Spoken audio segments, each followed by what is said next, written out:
The first rays of dawn painted the sky in shades of gold and pink. Birds sang among the flowering trees surrounding the Dev mansion. Servants hurried through the courtyard, preparing horses and a beautifully decorated royal carriage. Today was an important day.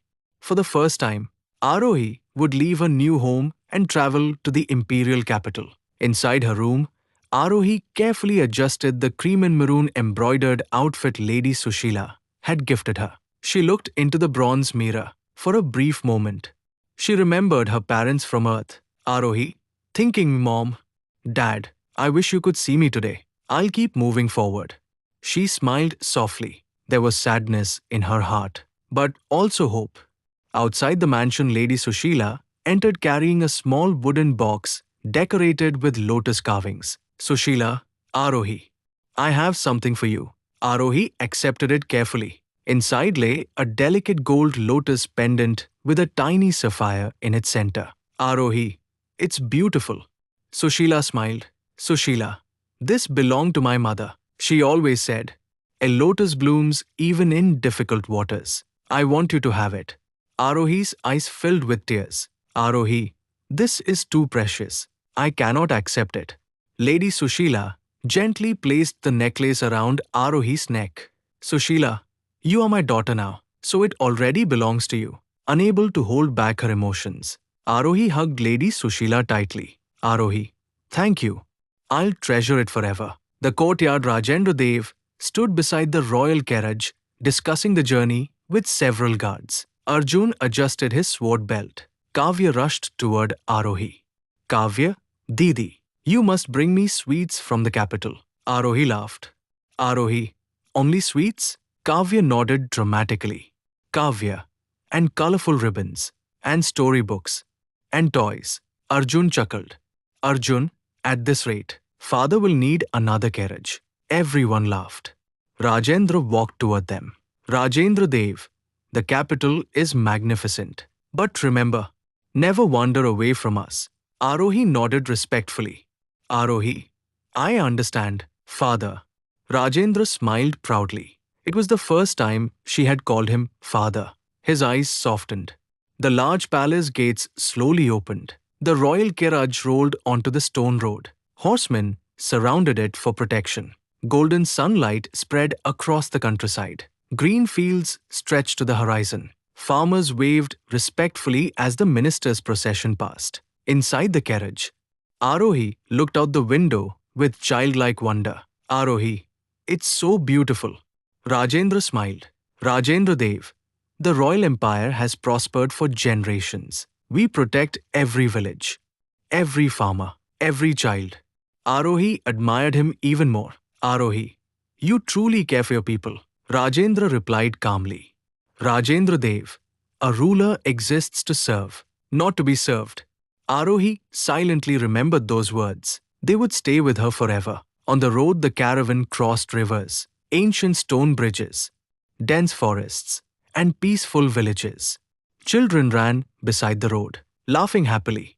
An elderly woman blessed the travelers. Old woman, may Bhagwan Vishnu Ji protect your journey. Rajendra folded his hands respectfully. Rajendra Dev, and may he bless your family. Aarohi watched every interaction. She realized why everyone respected the minister. He treated every person with kindness. The enormous gates of the imperial capital slowly opened. Hundreds of soldiers in polished armor stood on either side. Massive elephants decorated with royal cloth guarded the entrance. The city beyond was unlike anything Aarohi had ever imagined. Wide stone roads, beautiful fountains, flower gardens, grand temples, towering palaces, and thousands of cheerful citizens. Aarohi leaned toward the carriage window with sparkling eyes. Aarohi, it's even more beautiful than I imagined.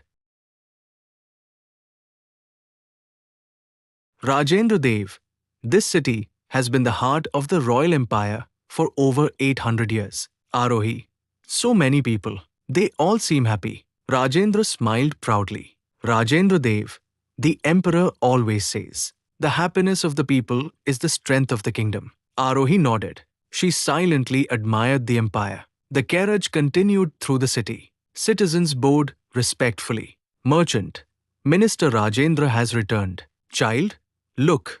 It's Lord Rajendra. Old woman. May Bhagwan Vishnu ji bless the minister. Aarohi looked surprised. Dialogue. Aarohi. They truly respect you. Rajendra laughed softly. Rajendra Dev. Respect isn't demanded. It must be earned. Aarohi smiled. Another lesson she would never forget. The carriage stopped near the famous royal market. Rajendra looked toward Aarohi. Rajendra Dev, we still have some time before meeting the palace officials. Let's walk. Aarohi's eyes lit up.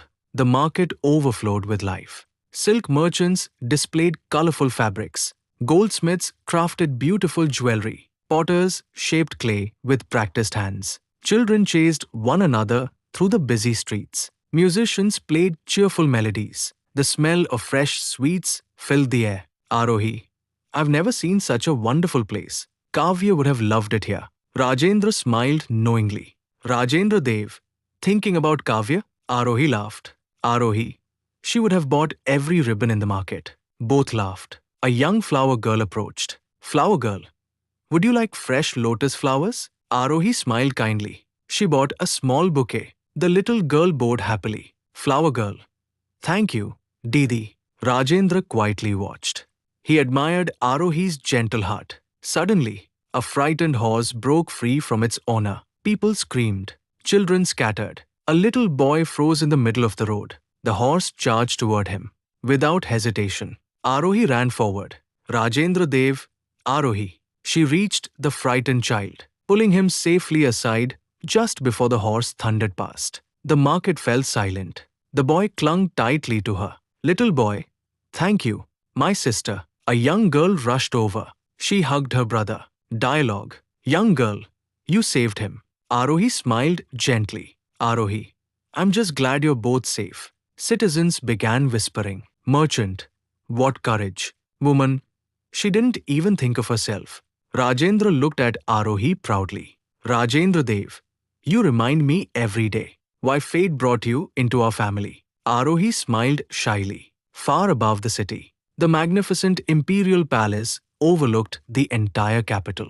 Inside the royal training grounds, Crown Prince Aryavir practiced with a sword. His movements were swift and graceful. General Vikram watched carefully. Vikram, excellent. But again, Aryavir smiled. Aryavir, I knew you'd say that. The general laughed. Vikram, a future emperor never stops improving. Aryavir nodded seriously. A palace guard hurried over. Guard, Your Highness. Minister Rajendra Dev has arrived in the capital. Aryavir lowered his sword. Aryavir, father's most trusted minister. General Vikram nodded.